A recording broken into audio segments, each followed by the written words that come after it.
तो फिर से स्वागत है आप सभी का एक और GTA 5 के गेम प्ले वीडियो के अंदर। एंड गाइस, अगर आप लोगों ने अपना लास्ट वाला एपिसोड नहीं देखा है तो आप लोगों ने काफी कुछ मिस कर दिया है, क्योंकि लास्ट एपिसोड के अंदर हम लोगों ने फाइनली अभी तक के सबसे बड़े मास्टरमाइंड और सबसे बड़े माफिया एल रूबियो का दी एंड कर दिया है। जिसके बाद मुझे ट्रेवर का फोन आया और उसने मुझे बताया कि उसने रॉयल फैमिली के बड़े वारिस यानी कि ब्लैक ड्रैगन्स गैंग के लीडर को भी ढूंढ लिया है। और जैसे हम लोग उसे मारने वाले थे तभी वहां पर छोटा वारिस आ गया और उसने रॉयल फैमिली के बड़े वारिस को ऑफर दिया कि क्या वो फिर से एक बार रॉयल फैमिली को ज्वाइन करना चाहेगा। भाई साहब, ये अभी तक का सबसे क्रेजी ऑफर है, क्योंकि अगर बड़े वारिस ने इसे एक्सेप्ट कर लिया तो परसों से चलती आ रही हुई रॉयल राइवलरी फाइनली खत्म हो जाएगी। अब वो इस ऑफर को एक्सेप्ट करेगा या फिर नहीं, वो तो हमें आज के इस एपिसोड में पता चलने वाला है। बट उससे पहले मैं चाहता हूँ कि आप लोग जल्दी से जाकर इस वीडियो को लाइक कर दो, क्योंकि आज के एपिसोड का लाइक टारगेट है पूरे के पूरे 17,000 लाइक का। तो फटाफट से जाकर वीडियो को लाइक कर दो, और अगर मेरी वीडियोस को पहली बार देख रहे हो तो याद से चैनल को सब्सक्राइब कर लेना। ऑलराइट, तो फिलहाल हम लोग अपने गेम के अंदर वापस आ चुके हैं और काफी टाइम के बाद एक अच्छी फीलिंग आ रही है, क्योंकि हम लोगों ने लास्ट एपिसोड में एल रूबियो को फाइनली खत्म कर दिया है। और अभी आप लोग सोच रहे होंगे कि मैं पिल बॉक्स हॉस्पिटल के बाहर क्या कर रहा हूँ। दरअसल बात ऐसी है कि लास्ट एपिसोड में रॉयल फैमिली के वारिस ने बड़े वारिस को ऑफर दिया था, बट आपको याद होगा ट्रेवर ने जो वहाँ पे तबाही मचाई थी, उसके चक्कर में बड़े वारिस की हालत कुछ ज़्यादा ही ख़राब हो गई थी। और फिर हमें थोड़ी देर बाद में समझ में आया कि वो बंदा ठीक से बात नहीं कर पा रहा है, और इसी चक्कर में मैंने ट्रेवर की तरफ से रॉयल फैमिली के वारिस से माफ़ी मांगी। और फिलहाल बड़ा वारिस और छोटा वारिस दोनों ही पिल बॉक्स हॉस्पिटल में। बड़ा वारिस मेरे ख्याल से फाइनली उतनी होश में आ चुका है कि अब वो बात कर पाएगा। बट हाँ, उस टाइम पे सिचुएशन इतनी ज़्यादा ख़राब थी कि हमें उसे हॉस्पिटल में एडमिट करवाना पड़ा। ड्राइवर की एक बात तो माननी पड़ेगी, वो बंदा जब गुस्से में आता है ना तो पता नहीं यार कितनी हदें पार कर देता है। क्या ठीक है, अच्छी बात यह है कि अब जो बड़ा वारिस है उसे फाइनली होश आ चुका है। बाकी एग्जैक्टली वो ऑफर एक्सेप्ट करने वाला है या फिर नहीं, वो तो यार देखो हमें अंदर जाके ही पता चलेगा। अभी थोड़ी देर पहले मुझे छोटे वारिस का फ़ोन आया था और उसने मुझे बताया कि बड़े वारिस को फाइनली होश आ चुका है। और अब एक बार अंदर जाकर गाइस उसका ना रिस्पॉन्स सुन लेते हैं कि क्या वो एग्जैक्टली रॉयल फैमिली को ज्वाइन करना चाहेगा। क्योंकि अगर उसने ये कर लिया ना तो ये उसके लिए एक नया जन्म जैसा है। वैसे देखो यार, मैं सच बताऊँ ना तो मैं पर्सनली उससे काफ़ी ज़्यादा नाराज़ हूँ और सैड हूँ, क्योंकि उसने एल रूबियो का साथ दिया और उसके चक्कर में अपना पूरा का पूरा मैनेजर और अपने काफ़ी सिक्योरिटी गार्ड्स डिस्ट्रॉय हो गए और मारे गए।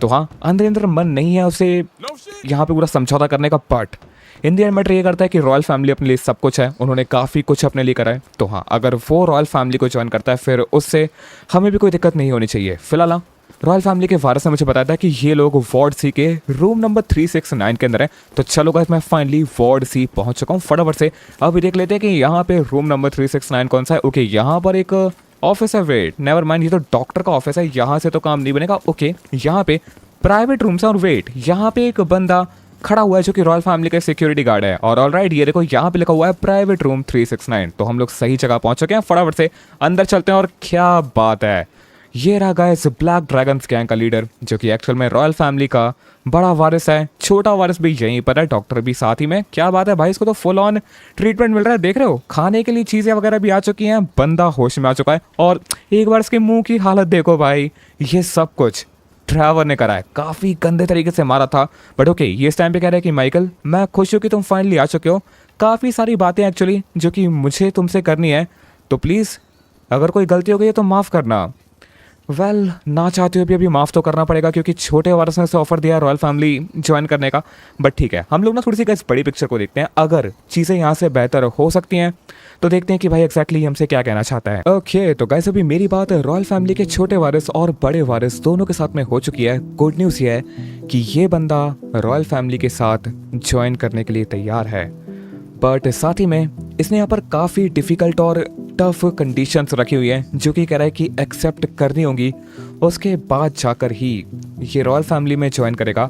अब देखो, क्योंकि वारिस इसका छोटा भाई है और वो पर्सनली चाहता है कि ये बंदा वापस आए, तो हाँ, वो तो इन कंडीशंस को मानने के लिए तैयार है। बट काफ़ी कंडीशंस ऐसी हैं जिनके बारे में मुझे खुद काफ़ी नीचे रूट्स तक जाकर पता लगाना पड़ेगा कि प्रॉब्लम थी कहाँ पर। इसकी सबसे पहली कंडीशन ये है कि जितने भी ब्लैक ड्रैगन्स गैंग के बंदे हैं उन्हें पूरी इज्जत के साथ रॉयल फैमिली में एंट्री मिलेगी। यानी कि वो सारे बंदे जिनसे हम लोग इतने टाइम से लड़ रहे थे, अब उन्हें रॉयल फैमिली में एक्सेप्ट करवाना पड़ेगा।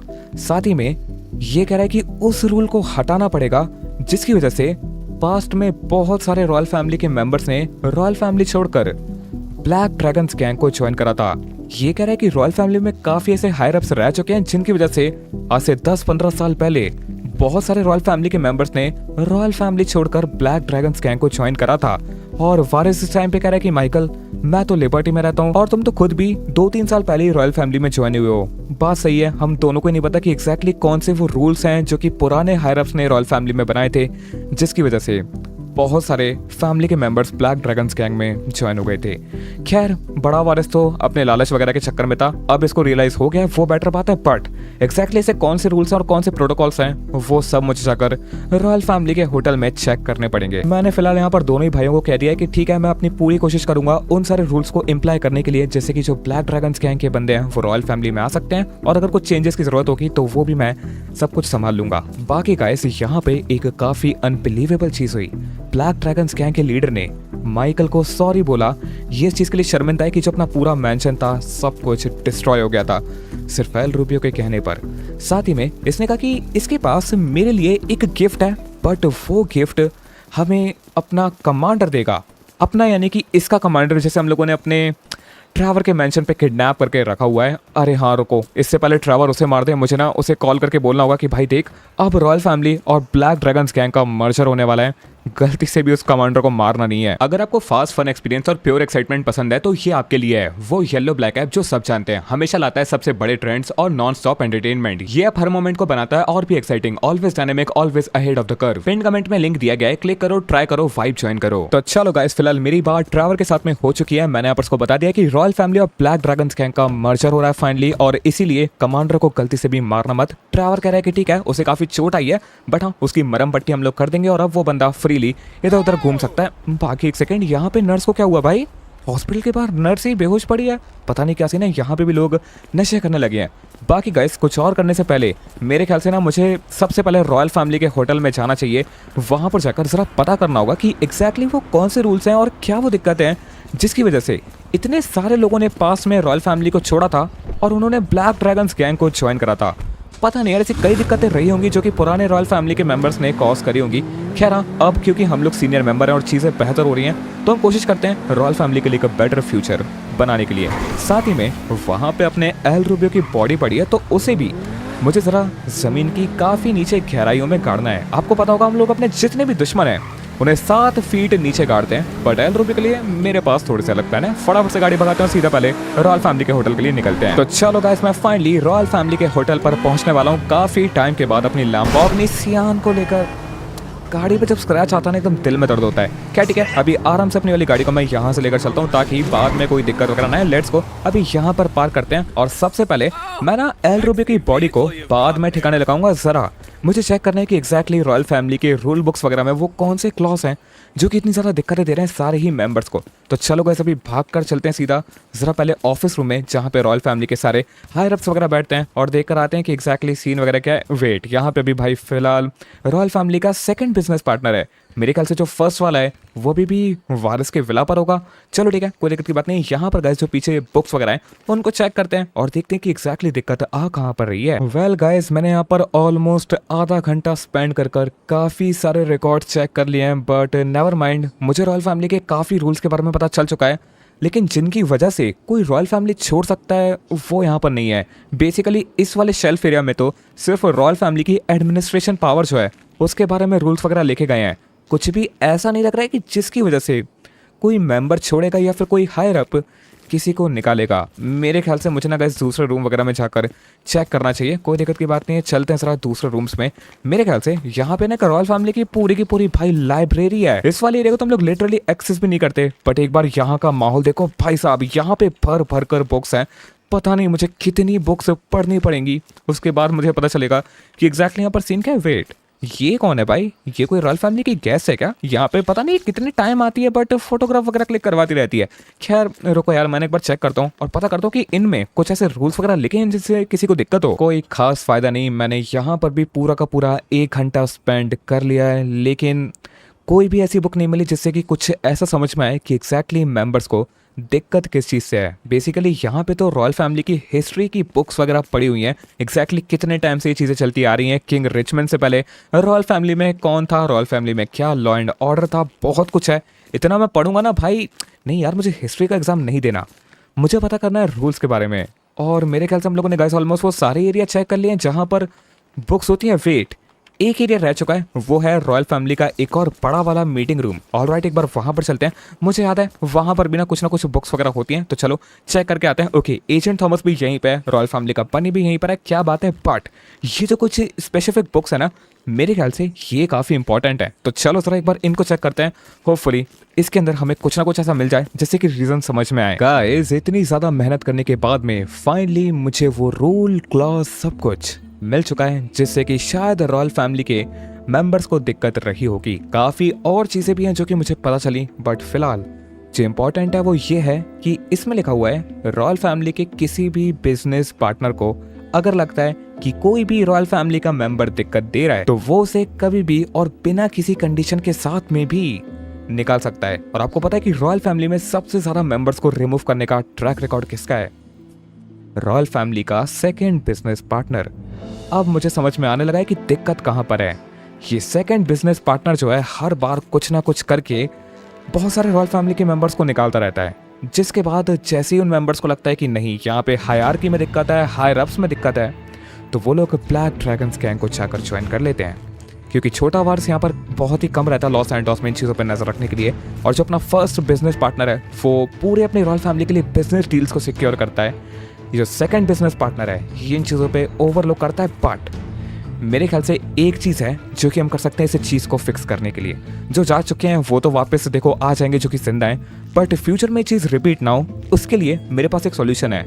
मैं रॉयल फैमिली के बिजनेस पार्टनर से एक छोटी सी पावर को छीनने वाला हूँ।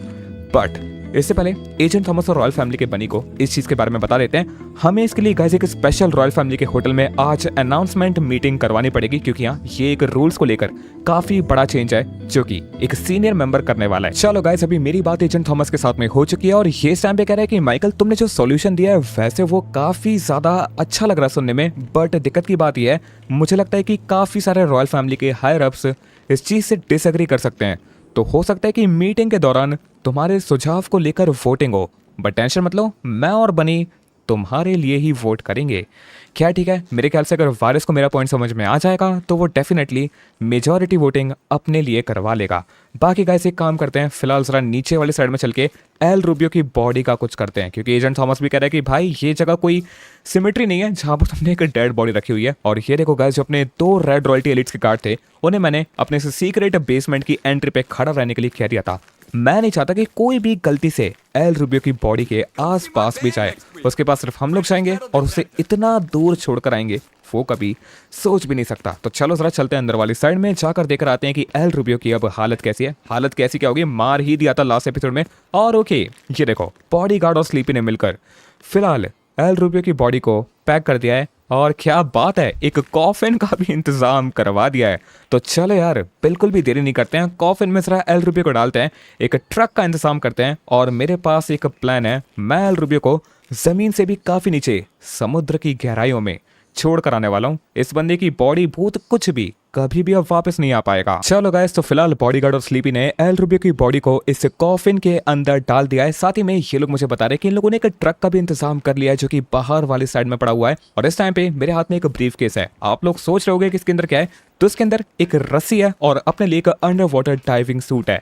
एग्जैक्टली हम लोग इन दोनों चीजों का कैसे यूज करने वाले हैं वो आपको भी थोड़ी देर में पता चल जाएगा। बट चलो फिलहाल जरा जल्दी से बाहर वाली साइड में चलते हैं और जो ट्रक इन लोगों ने जिसका इंतजाम करा हुआ है उसे लाकर जरा एकदम ना होटल के बाहर वाली साइड में खड़ा कर देते हैं। वेट, यहाँ पर अपना सिक्योरिटी मैनेजर है और क्या बात है, आज तो ये बंदा भी काफी पीसफुली रॉयल फैमिली की बैठक में बैठा हुआ है। चलो ठीक है, अभी थोड़ा सा उसको भी एंजॉय करने देते हैं। बाकी एक सेकंड इन लोगों ने कहा था कि जो अपनी बगल वाली बाउंड्री वॉल है, ओके, वहां पर मुझे एक ट्रक दिखाई दे रहा है। वेल रुको, एक बार आप पास जाते हैं और जाकर जरा देख कर आते हैं कि एग्जैक्टली वो ट्रक कैसा क्या है। मेरे ख्याल से इतना वो सेफ रहेगा कि इसमें अपना सिक्योरिटी गार्ड्स वगैरह भी चढ़ सकते हैं। वैसे भी मैं एल रूबियो के कॉफिन को इतना नीचे गहराइयों में छोड़ना चाहता हूँ कि डगन बॉस क्या उसका कोई और दूसरा फैमिली मेंबर भी कभी उसके कॉफिन को एक्सेस ना कर पाए। ऑलराइट, क्या खतरनाक एकदम जंगली सा दिखने वाला ये लोग ट्रक लेकर आए। लेट्स गो, अभी जल्दी से इस वाले ट्रक को लेकर चलते हैं सीधा रॉयल फैमिली के मेन एंट्रेंस वाले गेट पे। अपने बंदे जो हैं वो उसके कॉफिन को लेकर आते होंगे, तो चलो इसके बीच हम लोग बांधेंगे और अपने सारे गार्ड्स वगैरह को लेकर हम लोग एक ऐसी लोकेशन पर जाएंगे जहां से इजीली हम लोग इस कॉफिन को समुद्र की गहराई में छोड़ देंगे। चलो गाइस, अपना ये काम यहाँ पर फिलहाल हो चुका है। जो एल रूबियो का कॉफिन था उसे हम लोगों ने अपने ट्रक पर चढ़ा दिया है। क्या बात है, अपने रेड रॉयल्टी एलिट्स और ऑलराइट अपना बॉडीगार्ड भी यहाँ पर अपने साथ में आ चुका है और ये इस टाइम पे कह रहा है कि माइकल मैं भी तुम्हारे साथ में चलना चाहता हूँ और एक बार देखना चाहता हूँ कि तुम एग्जैक्टली कॉफिन को कितना नीचे तक छोड़कर आने वाले हो। कोई दिक्कत की बात नहीं गाइस, फटाफट से हम लोग अपने ट्रक में जाकर बैठते हैं और ऑल राइट गाइस, जो अपनी सिक्योरिटी है वो भी ट्रक पे चढ़ना शुरू हो चुकी है। क्या बात है, ओके इन लोगों ने तो भाई काफी तगड़ी पोजीशन ले लिया है। और ऑल राइट, आगे कुछ और रेड रॉयल्टी एलिट्स के गार्ड हैं, मेरे ख्याल से एक बंदा अपने साथ आके बैठ सकता है ना। डन, चलो गाइस ठीक है, अपना जो बॉडी गार्ड है वो भी पीछे कॉफिन के पास में जाकर बैठ चुका है। तो लेट्स गो भी जल्दी से इस ट्रक को हम लोग लेकर चलते हैं एक ऐसी लोकेशन पर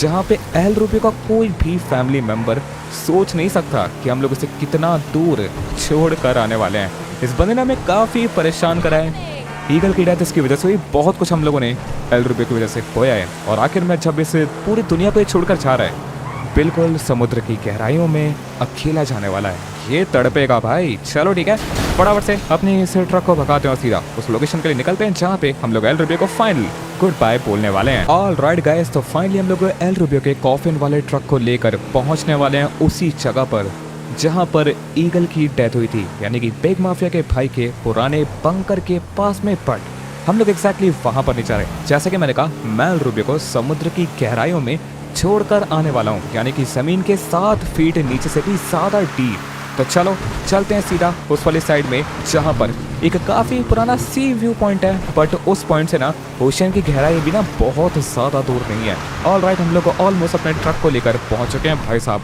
अपने जो सिक्योरिटी गार्ड्स है ना फुल पकड़ कर बैठे हुए हैं, क्योंकि यहाँ से गिरने का डर बहुत ज्यादा है। बट लेट्स गो, इस टाइम पे हम लोग अपनी लोकेशन पर पहुंच चुके हैं। पहले काम करते हैं, जरा जो कॉफिन है उसको ना यहाँ पर निकाल लेते हैं। बाकी रुको, मैं ना ट्रक को ऐसे पार्क करूंगा कि सब कुछ बहुत ज्यादा आसानी से हो जाए। ऑल राइट, ये जगह परफेक्ट रहेगी। और लेट्स गो भाई, मैं अपने साथ में वो ब्रीफ केस भी लेकर आया हूँ जिसमें अपना अंडर वाटर डाइविंग सूट वगैरह है। तो चलो गाइस जल्दी से हम लोग पहले रेडी हो जाते हैं, रस्सी वगैरह बांध लेते हैं और फिर जरा कॉफिन को भी निकाल कर लेकर आते हैं। चलो गाइस, फिलहाल अपना काम यहाँ पर हो चुका है और इस टाइम पे आप लोग समझ चुके होंगे कि क्यों मैं एक्जैक्टली अपने साथ एक रस्सी और अंडर वाटर स्विमिंग सूट लेकर आया था। बिल्कुल, मैंने एल रूबियो के कॉफिन को अपनी बॉडी के साथ में बांध लिया है। भाई वैसे तो एल रूबियो हल्का फुल्का दिखता था, बट हाँ भाई वजन काफी ज्यादा है। और इस टाइम पे जो अपना बॉडी गार्ड है वो मुझे बता रहा है कि माइकल, पानी में नीचे जाने के बाद तुम्हें ना थोड़ा सा लेफ्ट की तरफ जाना है। बस एक बार गाइस हम लोग वहां पर पहुंच गए ना सामने वाली साइड में, तो उसके बाद हम लोग पानी की उतनी गहराई तक जा सकते हैं जहाँ पे एल रूबियो का कॉफिन किसी को भी कभी नहीं मिलने वाला है। ऑल राइट गाइस, जो अपनी सिक्योरिटी है वो हमें सलाम कर रही है, तो टाइम आ चुका है सीधा एल रूबियो को लेकर पानी में जाने का। लेट्स गो, पानी में कूदते हैं। भाई साहब बंदा दुबला पतला दिखता था, बट कॉफिन बहुत ज्यादा हैवी है। चलो मेरे पास गाइस फिलहाल 2 मिनट का ना ऑक्सीजन सिलेंडर है, ज्यादा टाइम हम लोग नहीं ले सकते, जितना जल्दी हो सकता है इसे पानी की गहराइयों में छोड़कर आना पड़ेगा। वेट, क्या वो शार्क है? भाई नहीं, मैं जब भी पानी में आता हूँ पता नहीं क्यों मुझे ओशियन वाले एरिया में बहुत जल्दी शार्क दिख जाती है। क्या ठीक है, इससे पहले कि गाइस वो हमें नोटिस करे, जल्दी से चलते हैं जरा पानी की गहराइयों में और जाकर जरा देखकर आते हैं कि एग्जैक्टली वो पॉइंट कहाँ पर है जहाँ पे सनलाइट आना पानी में बंद हो जाती है। उस जगह पे मैं उसके कॉफिन को छोड़ के आने वाला हूँ। इसने जो काम करे है ना, सनलाइट भी डिजर्व नहीं करती इसको टच करना। तो चलो ढूंढते हैं उस वाले एरिया को जहाँ पे समुद्र में इतनी गहराई होती है कि सूरज की रोशनी भी बिल्कुल ही वीक पड़ जाती है। ऑल राइट, तो मैं फिलहाल तैरता हुआ काफी नीचे आ चुका हूँ। ये देखो गाइस, यहाँ पे मुझे कुछ मछलियाँ वगैरह भी दिख रही हैं। बाकी एक सेकेंड गाइस, शायद यहाँ पे नीचे जाने का रास्ता है, क्योंकि देखो मुझे ना नीचे फिलहाल थोड़ा सा ना रास्ता दिख रहा है और काफी मछलियाँ हैं जो कि नीचे की तरफ जा रही हैं। ऑल राइट, शायद गाइस हमें समुद्र का वो पॉइंट मिल चुका है जहाँ पे नीचे जाते समय सनलाइट और कम हो जाएगी। तो चलो चलते हैं थोड़ा सा और नीचे और देख कर आते हैं कि यहाँ का क्या सीन है। ओके, वैसे भाई एरिया में ना अंधेरा काफी है, ज्यादा सनलाइट नहीं आ रही है। बाकी एक सेकंड रुको यार, मैं ना एक बार थोड़ा सा और नीचे जाकर देखता हूँ। यहाँ पे मुझे भाई और थोड़ी सी खाई दिख रही है। भाई साहब वो पॉइंट तो कुछ भी नहीं था भाई, ये देखो ये है और भी ज्यादा गहरी जगह। और ओके, ये देखो यहाँ आते ना गाइस अंधेरा होना शुरू हो चुका है। मेरे ख्याल से यही परफेक्ट जगह है जहाँ पे हम लोग एल रूबियो की बॉडी को हमेशा हमेशा के लिए छोड़ सकते हैं। तो चलो यहीं पर इसे छोड़ते हैं। चलो गाइस, तो हम लोगों ने एल रूबियो के कॉफिन को पानी के काफी नीचे छोड़ दिया है। बाकी मैं सोच रहा था कि ये कॉफिन इतना हैवी कैसे हुआ, तो अब मुझे समझ में आया, बॉडीगार्ड ने इसके अंदर भाई बहुत हैवी स्टोन्स वगैरह छोड़ दिए थे ताकि जब ये समुद्र की गहराई में जाए फ्लोट होकर वापस ऊपर ना पाए। मानना पड़ेगा भाई, बॉडीगार्ड ना क्रेजी आईक्यू लगाता है। चलो ठीक है, एक आखिरी गुड बाय एल रूबियो को बोल सकते हैं। वैसे तो मैं कहूँगा भाई मत ही बोलना, कोई जरूरत नहीं, इसने काम ही ऐसे करे। बट चलो भाई फिलहाल हमें ना बहुत ज़्यादा ऊपर जाना है, पानी की अच्छी खासी गहराइयों में हम लोगों ने एल रूबियो को छोड़ा है। बाकी भाई ओशियन स्कैरी तो लगता है, पता नहीं कौन कौन सी टाइप की अजीब आवाजें आती है और इससे पहले कि शार्क आ जाए और हमारा हाल एल रूबी जैसा हो जाए। टाइम आ चुका है इसराइल यहाँ से निकलने का। तो चलो गाइस फाइनली मैं तैरता तैरता अपने उसी पॉइंट पे वापस आ चुका हूँ। भाई साहब व्हेल है भाई, डरा दिया। मैं इसको देख के लिटरली डर गया, मुझे लगा शार्क आ गई। क्या ठीक है, किसी ने कुछ नोटिस नहीं करा, होता रहता है। ठीक है चलो ठीक है। इन दी एंड अच्छी बात ये है कि ईगल की डेथ को एटलीस्ट जस्टिस मिल चुकी है। मतलब उस बंदे को तो यार लिटरली पता भी नहीं था कि सबके पीछे कौन था। बड़ी अच्छी चीज़ ये है कि स्लीपी रॉयल फैमिली में ज्वाइन हो चुका और स्लीपी के हाथ से ही एल रूबियो का एंड भी हुआ है। ऑल राइट गाइस, अपने सारे के सारे गार्ड्स वगैरह रेडी हैं। वेट मुझे ना थोड़ा कूद कर ही आगे जाना पड़ेगा। बाकी टाइम आ चुका है इसराइल यहाँ से निकलने का। बाकी मैं सोच रहा हूँ कि जो का इस बॉडी गार्ड का आउटफिट है ये इसने FIB से बचने के लिए पहना था ना। एक काम करते हैं, इसको बोल देते हैं कि भाई अब तू अपने पुराने लुक में वापस आ जा, क्योंकि यहाँ अब FIB से अपना पीछा छूट चुका है। वैसे भी यार ये जो इसका लुक है ना मुझे थोड़ा सा बोरिंग लगता है, पुराना वाला पुरानी एकदम क्रेजी वाइब देगा। चलो गाइस फिलहाल मैंने यहाँ पर अपने कपड़े वापस से पहन लिए हैं। बाकी इस टाइम पे जो अपना बॉडी गार्ड है वो मुझे बता रहा है कि माइकल इन सारी चीजों के चक्कर में ये मत भूल जाना कि पुलिस कैप्टन को भी गोली लगी थी और वो काफी टाइम से हॉस्पिटल में है, तुम उसे एक भी बार देखने के लिए भी नहीं गए हो। भाई वेट, मुझे जैसे भी याद आया कैप्टन ने अपनी सबसे ज़्यादा मदद करी है और उस बंदे ने लिटरली गोली भी खा ली थी। फिलहाल आपको याद होगा उसे ट्रैवल ने हॉस्पिटल में एडमिट करवा दिया था, वो बेचारा तब से वहीं पर पड़ा हुआ है। भाई हम लोग उसको देखने भी नहीं गए। वैसे मैं सोच रहा हूँ उससे जाकर ना गाइस एक बार मिलकर आते हैं और उसे गुड न्यूज़ देते हैं कि फाइनली ब्लैक ड्रैगन्स गैंग और रॉयल फैमिली का एक काफ़ी बड़ा मर्जर हो रहा है। साथ ही में बॉडीगार्ड इस टाइम पे कह रहा है कि माइकल तुम भी ऐसे कपड़े पहनकर मत जाना, बहुत ही अजीब लग रहे हो। सही बात है भाई, मैंने वॉर वाला खतरनाक आउटफिट पहना हुआ है। एक काम करते हैं, अब ना चीज़ें जो हैं गाइस वो यहाँ से यहाँ आ चुकी हैं, तो जो अपना लुक है उसे भी थोड़ा सा अपग्रेड करते हैं। अब चीज़ें सिर्फ यहाँ से अच्छी होने वाली है। बाकी गाइस जो अपने जितने भी रेड रॉयल्टी एलिट्स वाले बंदे ना, मैंने इन्हें कह दिया कि भाई एक काम करो, ये ट्रक लेकर ना तुम लोग ट्रैवर के मेंशन पे पहुंचो, वहीं पे प्रॉपर अभी गार्ड करने लग जाओ जब तक हम लोग अपने एक परमानेंट मेंशन पे शिफ्ट नहीं हो रहे हैं। ओके यहाँ पे गाइस एक बाइक है, तो चलो जरा जल्दी से ना हम लोग किसी क्लोथ शॉप वगैरह पर चलते हैं। वहां पर जाकर भाई सही बात है, बॉडी गार्ड एकदम परफेक्ट चीज़ कह रहा है, मुझे ना एक बार जाकर अपने कपड़े वगैरह चेंज कर लेने चाहिए।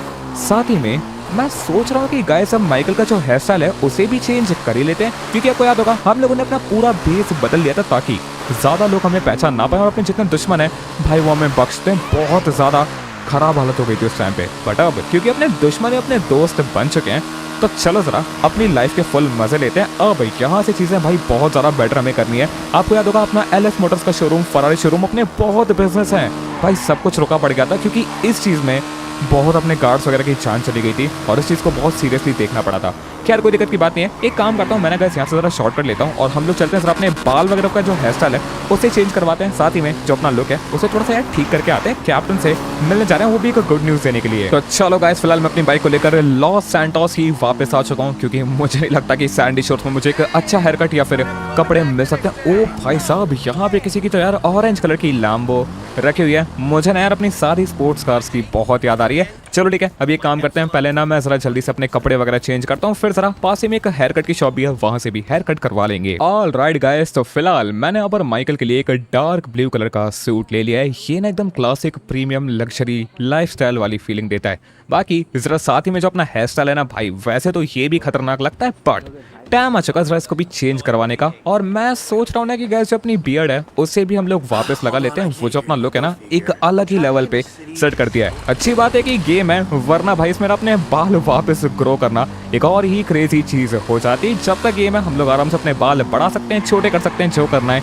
कर सकते हैं। तो चलो गाइस मैं फाइनली पहुंच चुका हूँ इस वाले सैलून के पास में, तो अभी जल्दी से हम लोग जरा अंदर चलते हैं, जाकर अपनी हेयर स्टाइल भी चेंज करवा कर आते हैं। चलो गाइस फिलहाल अपना काम यहाँ पर हो चुका है। हेयर कट करवाने के बाद हेयर वॉश भी मैंने करवा लिया है और अब मैं आप लोगों को जरा अपना नया लुक दिखाता हूँ। ऑल राइट, काफी पहले से बेटर बाल, साथ ही में जो माइकल की बियर्ड हम लोग यूज करते थे वो भी मैंने वापस लगवा लिया है। वैसे गाइस आपको ये पूरा लुक देखकर किसकी याद आ रही है मुझे कमेंट सेक्शन में कमेंट करके जरूर बताना, क्योंकि हाँ मैंने काफ़ी सारे लुक से इंस्पायर होके इसे एक प्रॉपर नए लुक को बनाया है जो कि बहुत तगड़ा लग रहा है।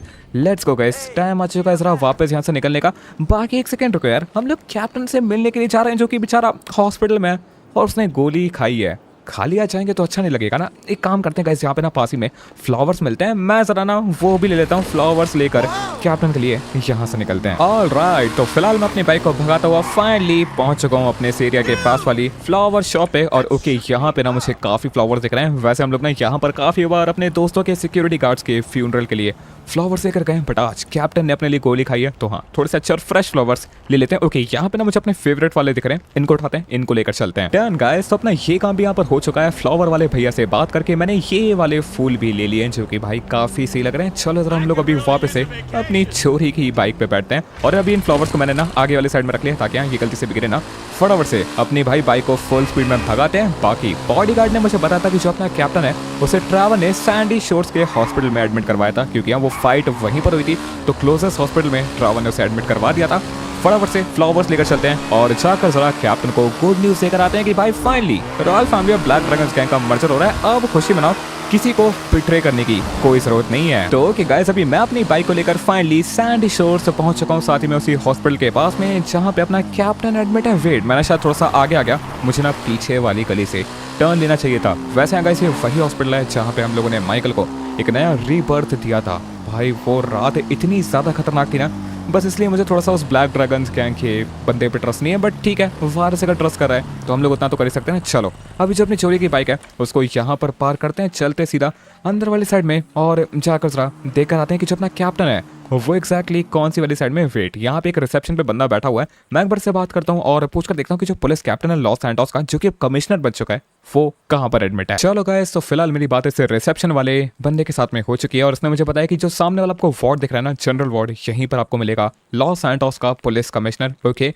मैं यहाँ पर वापस आ चुका हूँ और भाई साहब इस सैंडी शोर्स के ना जो हॉस्पिटल की हालत है हमेशा ही ना काफी टाइट दिखती है। वेट, वहां पर गाइस पीछे वाली साइड में मुझे कुछ पुलिस वाले और साथ ही में अपना कैप्टन दिख रहा है। ओके, काफी ठीक हालत में इन लोगों ने इसका मास्क को उतार दिया है और बंदे को पजामे में रखा हुआ है। ये ना पहली बार होगा जब मैं कैप्टन को पजामे में देख रहा हूँ। खैर, हॉस्पिटल वो जगह है जहाँ अच्छे अच्छे को लोग शॉर्ट्स वगैरह पहनाकर रख देते हैं। तो हाँ, हेलो कैप्टन को बोलते हैं। ये ना भाई मुझे फिलहाल पहचान नहीं रहा होगा, पूरी शक्ल अपनी लिटरली चेंज हो चुकी है। फ्लावर देते हैं और उसको ना गुड न्यूज भी दे ही देते हैं। चलो गाइस, फिलहाल मेरी बात कैप्टन के साथ में हो चुकी है। फ्लावर्स मैंने इसके बेड पे रख दिए हैं, इससे साथ ही में गुड न्यूज भी दे दी है कि royal family black dragons gang अब एक होने वाले हैं। और इस टाइम पे ये इस न्यूज को सुन के काफी ज्यादा खुश है, क्योंकि अब ये ब्लैक ड्रैगन्स गैंग से अलग नहीं होगा और अपने साथ भी दोस्ती बनाए रख सकता है। साथ ही में गाइस मैंने इसको थैंक यू और सॉरी दोनों बोल दिया है। थैंक यू क्योंकि भाई इस बंदे ने अपनी गैंग से ज्यादा वैल्यू अपनी दोस्ती को दी। इसने अगर हमें कई चीजें सही नहीं बताई होती ना, तो शायद हम लोग कभी उस नकली बॉडीगार्ड को ठिकाने नहीं लगा पाते और अपने असली बॉडीगार्ड को नहीं बचा पाते। साथ ही में मैंने उसको सॉरी कहा कि देख यार, तू इतने टाइम से हॉस्पिटल में, आई थिंक 1 हफ्ते से ज्यादा हो चुका है, बट मैं तुझे एक भी बार देखने के लिए नहीं आ पाया। बट ये इस टाइम पे कह रहा है कि कोई दिक्कत की बात नहीं है माइकल, मैं समझ सकता हूँ। वैसे भी थोड़े इंतजार से हमारी दोस्ती में कोई खटास नहीं आने वाली है। मानना पड़ेगा यार, दोस्त हो तो ऐसा। बाकी ये मुझे बता रहे कि बस कुछ ही दिन में ठीक हो जाएगा। डॉक्टर ने बस इसको 1 हफ्ते का बेड रेस्ट कहा था। 1 हफ्ता हो चुका है, 2-3 दिन और ये बस हॉस्पिटल में गुजारने वाला है। उसके बाद अपना पावरफुल कैप्टन, जो कि अब कमिश्नर बन चुका है, मेरी कैप्टन की आदत भाई नहीं जाने वाली है, तो हाँ वापस आ जाएगा। चलो ठीक है, फिलहाल के लिए मैंने इसको बोल दिया भाई गेट वेल सून। बाकी गाइस अभी एक और काम हमें करना है, हमें जाकर उस कमांडर को भी सॉरी बोलना पड़ेगा, क्योंकि उसके साथ हम लोगों ने भाई काफी जोर जबरदस्ती करी है और उस बंदे को ना गाइस पता था कि सबके पीछे एल रूबियो है। तो हाँ यार, मुझे उसे सॉरी बोलना पड़ेगा कि देख, मुझे पता है कि तू ब्लैक ड्रैगन्स गैंग का काफ़ी स्पेशल बंदा है और हम लोगों ने तेरे संग इतनी सारी चीज़ें करी, बट अब सब कुछ भाईचारे में बदलने वाला है, रॉयल फैमिली एक होने वाली है। तो हाँ, उसे मैं बोलूँगा कि भाई गिले शिकवे मिटाते हैं, दोस्ती को आगे बढ़ाते हैं। वैसे भी गाइस जो अपना मैंशन है वो यहाँ से ज़्यादा दूर नहीं है, तो चलो ज़रा वहाँ पर चलते हैं, जाकर वहाँ का सीन वगैरह देख कर आते हैं। तो चलो गाइस, फिलहाल मैं अपनी इस बाइक को लेकर फाइनली अपने ट्रॉपिकल विला मैंशन पे पहुँचने वाला हूँ। वैसे तो यार ये ट्रैवर का मैंशन है, लेकिन गाइस मैं सोच रहा हूँ कि क्यों ना हम लोग इस मैंशन को परचेज कर दें। मतलब मैं सच बताऊँ ना, ये मैंशन मुझे पसंद आने लगा है। बट चलो जरा एक बार हम लोग चलते हैं, जाकर जरा देख कर आते हैं कि अब वो कमांडर कैसा है। ट्रैवर ने कहा था कि वो शेफ से बात करके उसकी थोड़ी सी मरम पट्टी वगैरह करवा देगा। बाकी ये जो चोरी की बाइक है ना भाई, अब मैं इसको भी छोड़ने वाला हूँ। फाइनली हम लोग अपने घर पे पहुंच चुके हैं। तो हाँ, गैराज में जो अपनी नई तगड़ी वाली गाड़ियां हैं, ये देखो यार, ग्रे वाली रेंज रोवर, अपनी पोर्शे 911 जो कि अब एक नए एडिशन में आ चुकी है, और साथ ही में अपनी मेगाट्रॉन वाली मस्टैंग। क्या क्रेजी कार कलेक्शन है। मैं तो सोच रहा हूँ कि गाइस अपनी जितनी भी गाड़ियां हैं ना, उन सभी को एक नया लुक देते हैं बहुत तगड़ी मॉडिफिकेशन के बाद में। बाकी चलो अभी गाइस हमें जाना है सीधा सबसे ऊपर वाले फ्लोर पे, क्योंकि वहीं पर कैप्टन और अपने बाकी सारे कैप्टन ही, कमांडर, ट्रैवर और शेफ तीनों ही हैं। ऑलराइट, मैं इस जगह पे पहुंच चुका हूँ। वेट, सामने मुझे ट्रैवर खड़ा हुआ दिख रहा है और एक सेकेंड, वहां पे सामने एक बंदा खड़ा है, शायद वो कमांडर ही है। ऑलराइट, शेफ और ट्रैवर दोनों ही यहाँ पर हैं। बाकी रुको, मैं एक बार इनसे बात करता हूँ और फिर देखते हैं कि कमांडर के साथ एग्जैक्टली इनकी कोई बातचीत हुई है या फिर नहीं। वेल गाइस, अभी मेरी बात ट्रैवर के साथ में हो चुकी है, बट ट्रैवर कह रहा है कि देखो, तुमने कहा था मरहम पट्टी कर दो, हमने उतना करवा दिया। वैसे भी मैं तो उसे अभी भी अपना दुश्मन मानता हूँ, मैं उससे कोई खास बात नहीं करने वाला। खैर, ट्रैवर की बात सही है भाई, इस बंदे ने हमें लिटरली काफ़ी परेशान करा था, बट क्या कर सकते हैं, सिचुएशन अभी ऐसी आ चुकी है कि भी सारे ही दुश्मनों को दोस्त बनाना ज़्यादा बेटर लग रहा है। बाकी ओके, ये ना होश में आ चुका है भाई साहब, काफ़ी टाइम के बाद उसका चेहरा देखने को हमें मिल रहा है। साथ ही में ये बंदा ना फिलहाल इस व्यू को एंजॉय कर रहा है। मुझे याद है कि गाइस हम लोग भी ना उस रात ऐसे अपने वाइनवुड मैंशन का व्यू एंजॉय कर रहे थे, जब इस बंदे ने वहाँ पर एक प्लेन लाया और एक बॉम्ब वाली वैन को अपने मैंशन पे ड्रॉप कर दिया।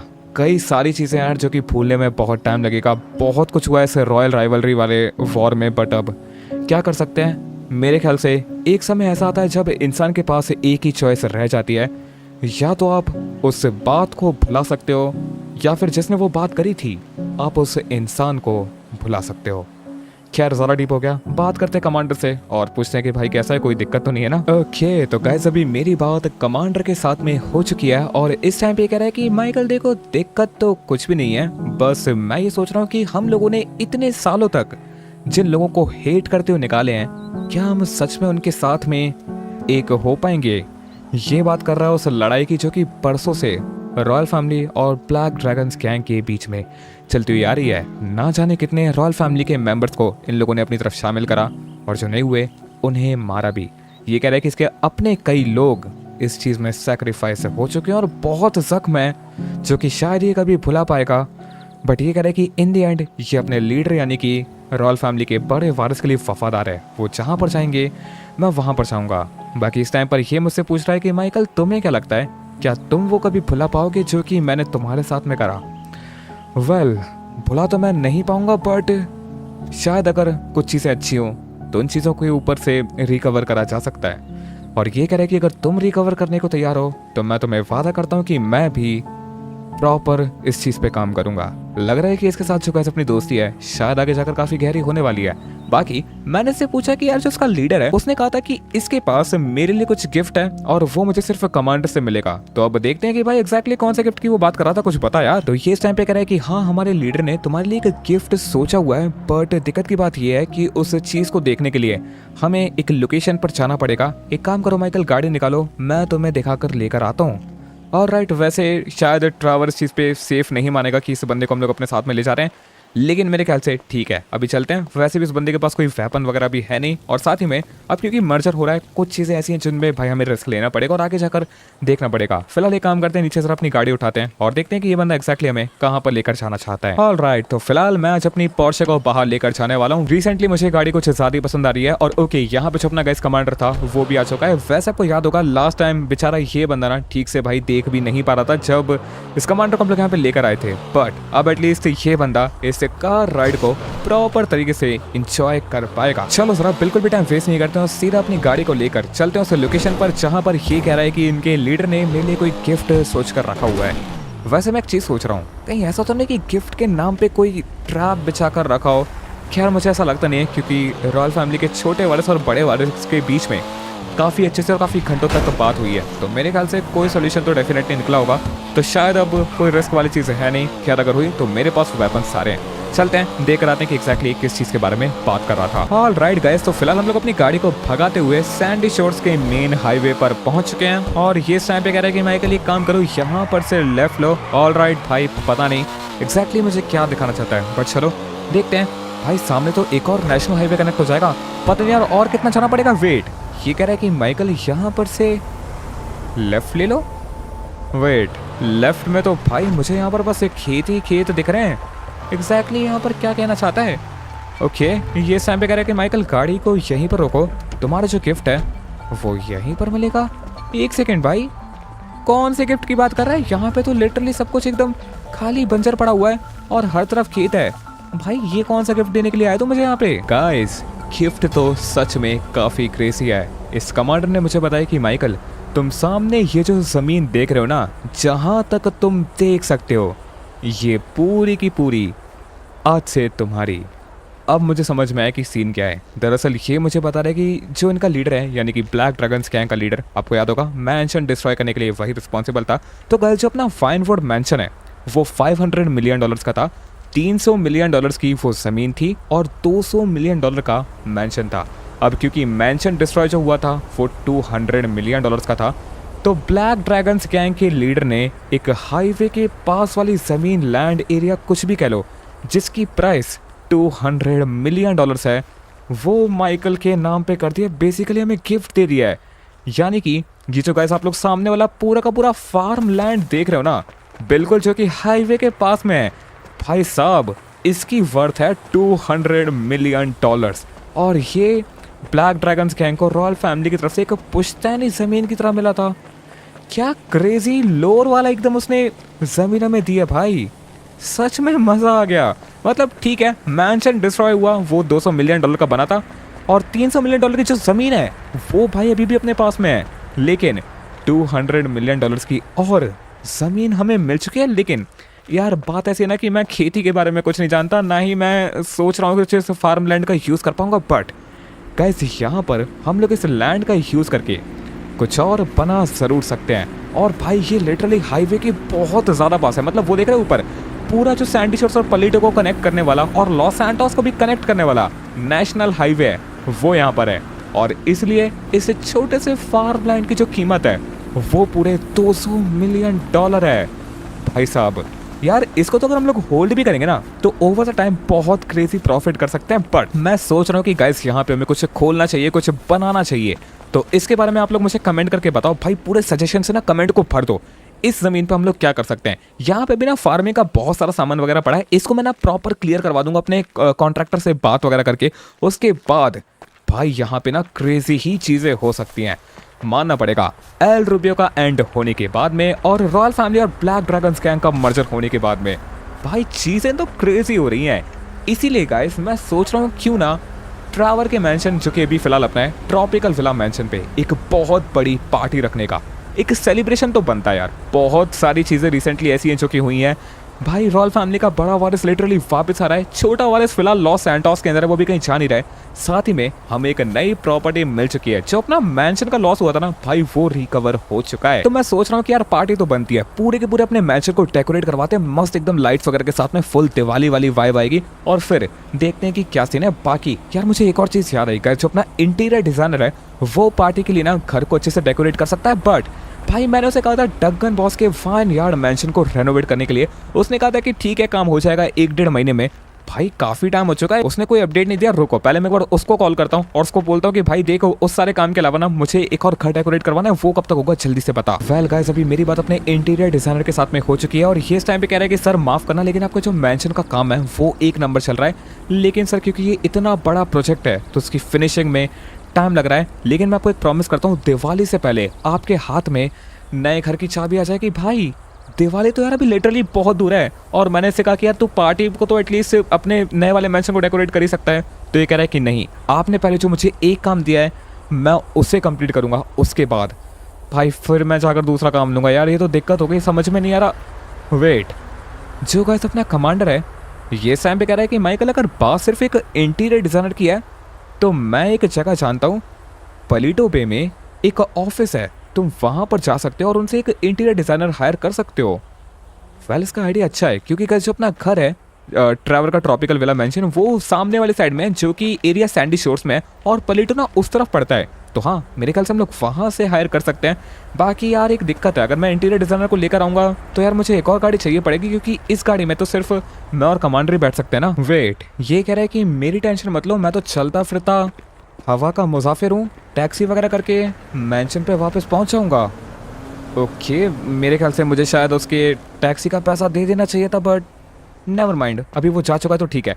एक काम करते हैं गाइस, अपनी फटाफट से पोर्शे उठाते हैं। और भाई ये जो पार्टी का आइडिया ना मुझे सच में बहुत ज़्यादा सही लग रहा है, क्योंकि गाइस देखो हम लोग ना रॉयल फैमिली के अंदर कुछ चेंजेस वगैरह भी करने वाले हैं, तो मेरे ख्याल से एक पार्टी होनी ही चाहिए। और ये पार्टी ना इतने क्रेजी लेवल की होगी, इसके डेकोरेशन वगैरह में टाइम लगेगा बट मज़ा पूरा आएगा। और साथ ही में अभी क्योंकि रॉयल फैमिली के सारे ही हायर अप्स लॉस सैंटोस के अंदर है, तो मेरे ख्याल से ये बेस्ट टाइम है एक पार्टी का, जिसमें कि भाई अपने दोस्त जिंदा हैं। सबसे अच्छी बात तो ये है बहुत कुछ अच्छा हुआ है, तो हाँ सेलिब्रेट कर लेना चाहिए। इससे पहले की चीज़ें बाद में छोड़ यार, मैं बोल लेने वाला। तो हाँ फटाफट से गाड़ी को भगाता हूँ, निकलते सिर्फ पलीटो पे के इंटीरियर डिजाइनिंग ऑफिस के लिए। चलो गाइस फिलहाल मैं अपनी गाड़ी को फुल स्पीड में भगाता हुआ फाइनली पहुंचने वाला हूँ पलीटो पे के इंटीरियर डिजाइनर के ऑफिस के पास में। बाकी मुझे अपने कमांड ने कहा था कि मुझे यहीं पर मिलेगा, 1 सेकेंड, शायद सही जगह पर मैं आ चुका हूँ। वेट, पीछे ना पार्किंग है।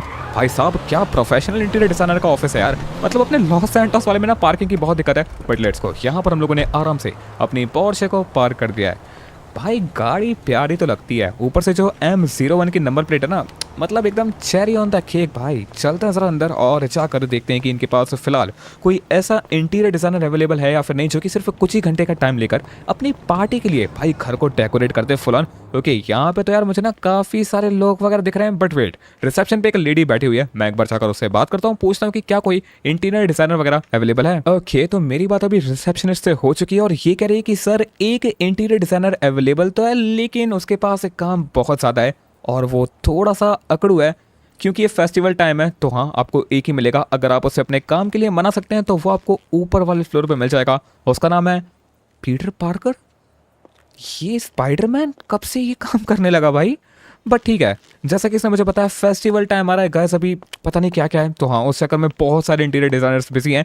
एक वो बंदा फ्री है, उसके पास भी ना फिलहाल काम काफ़ी ज़्यादा है, बट जैसे कि इस बंदे ने कहा अगर हम लोग उसको मना सकते हैं तो अपना काम बन सकता है। ओके भाई साहब यहाँ पे ना काफ़ी सारे लोग हैं। बाकी इस बंदे ने कहा था कि आपको ऊपर वाले मिडिल ऑफिस में जाना है, वहाँ पर आपको वो बंदा मिल जाएगा। वेट, यहाँ पे गाइस 2-3 लोग मुझे दिखाई दे रहे हैं, लेकिन मेरे ख्याल से ये तो कुछ कलीग्स लग रहे हैं। ऑलराइट, ये बंदा लग रहा है कि भाई शायद इंटीरियर डिजाइनर यही है क्या, एक बार से देख लेते हैं। ऑलराइट यही है शायद, इसकी टी शर्ट पे ना डबल P भी बना हुआ है, पक्की बात है यही पीटर पार्कर है। बाकी वेट भाई यहाँ पे लग रहा है कि इसका ना काम जोरों शोरों से चल रहा है। एक बार बात करते हैं, देखते हैं कि भाई क्या ये अपने पार्टी के लिए घर को थोड़ा सा मैनेज वगैरह कर सकता है। गाइस मेरी इस बंदे से बात हो चुकी है, मैंने यहाँ पर इसको $50,000 का ऑफर दिया और कहा कि देख यार मुझे जितना जल्दी हो सकता है अपने घर को थोड़ा सा पार्टी के हिसाब से ऑर्गेनाइज वगैरह करना है। बट भाई बंदा काफ़ी अकड़ू है, कह रहा है कि मिस्टर माइकल मुझे माफ़ करना, मुझे आपको बताने की ज़रूरत नहीं है, लेकिन आप ऑलरेडी देख सकते हो मेरे टेबल पे भाई काफ़ी सारे कॉन्ट्रैक्ट्स वगैरह पड़े हैं जो कि मुझे अगली डेट से पहले पूरे करने हैं, तो माफ़ करना आपके इस $50,000 के ऑफर में मैं कुछ नहीं कर पाऊँगा।